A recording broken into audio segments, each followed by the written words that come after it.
ফেসবুকে শুধু ভাইরাল ডিমের রেসিপি এই কিছুদিন ধরে দেখেই যাচ্ছি। তো আমি এই যে 3টা ডিম সিদ্ধ করতে দিয়েছিলাম, তো আপনারা কেউ ভাববেন না যে 3টা ডিম সিদ্ধ করেছি বলে আমি খুব কিপটা।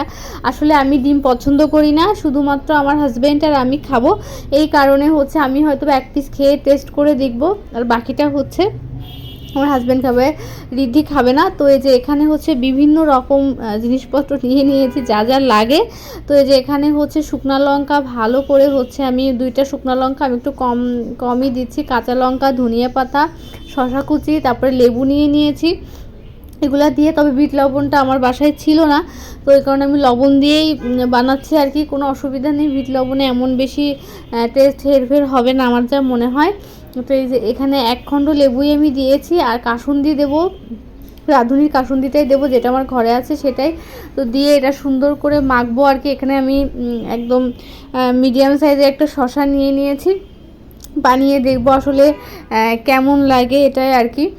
আর ডিম খুব দ্রুতভাবেই সিদ্ধ করেছি, হঠাৎ করে মনে হলো এটা বানাবো, যেহেতু মানে তোমাদের দাদাভাই হচ্ছে আসার সময় দেখি শসা নিয়ে এসেছে, আবার দেখি ধনিয়া পাতাও নিয়ে এসেছে, এগুলো কিন্তু আমি আনতে বলিনি। তো যাই হোক আমরা খাই অনেক সময় মুড়ি টুড়ি মাখিয়ে খাই, ধনিয়া পাতা বা ছোটো মাছে দিই, সেই কারণে এনেছে। তো এই যে দেখো এখানে আমি হচ্ছে দিয়ে দিলাম হচ্ছে রাঁধুনির কাসুন্দি। তো যাই হোক কাসুন্দিটা দিয়ে দিলাম, দিয়ে এখন হচ্ছে আমি ডিমটা কাটবো আর কি। তাড়াহুড়ো করে ডিম সিদ্ধ করেছি, ডিম 2টা খুব ভালোভাবে সিদ্ধ হয়েছে, একটা জানি কেমন কেমন হয়ে গিয়েছে আর কি। যাই হোক সমস্যা নাই, এভাবে আমরা খাবো। তো এই যে দেখেন এভাবে করে কাটলাম, কেটে এখন এটার ভিতরে হচ্ছে সব যেটা মাখিয়েছি সেটা মানে সব সুন্দর করে দিয়ে তারপরে হচ্ছে খেতে হবে আর কি।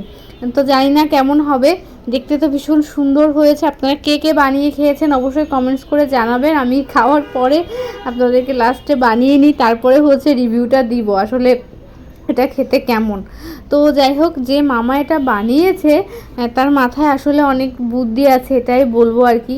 যে ডিম তো আমরা অনেকভাবেই খাই, তো খেতেই হয় আর কি, কিন্তু এইভাবেও যে ডিম সুন্দরভাবে খাওয়া যায় এটা তার মাথা থেকে এসেছে, এটাই অনেক আর কি।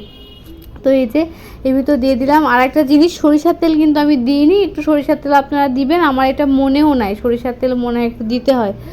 আর তারপরে হচ্ছে আপনারা চাইলে একটু চাটনি দিয়ে নিতে পারেন, সেটা তেঁতুলের চাটনি হোক যেটাই হোক। তবে আমি হচ্ছে রেডিমেড কাজ করেছি, সেটা হচ্ছে সস, টমেটো সস দিয়ে দিয়েছি, কিনে নিয়ে এসেছিলো, সেটা দিয়ে কাজ চালিয়ে নিলাম আর কি। কারণ এই যে এই ডিমটা একটু মানে ঠিকঠাক খোসাটা উঠতে চাইছিল না, জানি না একসাথে ওই যে হালি ডিম না কি বলে সেটা হতে পারে। তো এই যে আবার একদম বানানো কমপ্লিট হয়ে গিয়েছে, তবে খাওয়াটা দেখাতে পারছি না। তো যাই হোক এটা কিন্তু আমি যখন খেয়েছি আমার এত বেশি ভালো লেগেছে, আর আমার হাজব্যান্ড সে আমাকে বলেছে যে তুমি কেন 3টা ডিম সিদ্ধ দিয়েছো, আরও 4-5টা ডিম সিদ্ধ দিলে আমার ঠিক ছিল, আমি খেতাম আর কি। আমি কিন্তু 1 খণ্ড ডিম খেয়েছি, সে 2টা খেয়েছে, আমার মেয়ে খায়নি যেহেতু ঝাল দেওয়া, ও এটা খাবে না। তো এই যে এখানে আমি সুন্দর করে সস দিয়ে নিচ্ছি। তবে আমি বলবো একবার হলেও আপনারা যে এটা খাননি আপনারা বাসায় একবার হলেও ট্রাই করবেন, অসম্ভব রকম টেস্ট লেগেছে আমার কাছে। নেক্সট টাইম আমি আরও বেশি করে বানাবো, এটাই আর কি। আসলে ভাইরাল এই মামার এই ডিমের এই রেসিপিটা আসলেই দারুণ, তো সবাই একবার হলেও বাসায় ট্রাই করবেন।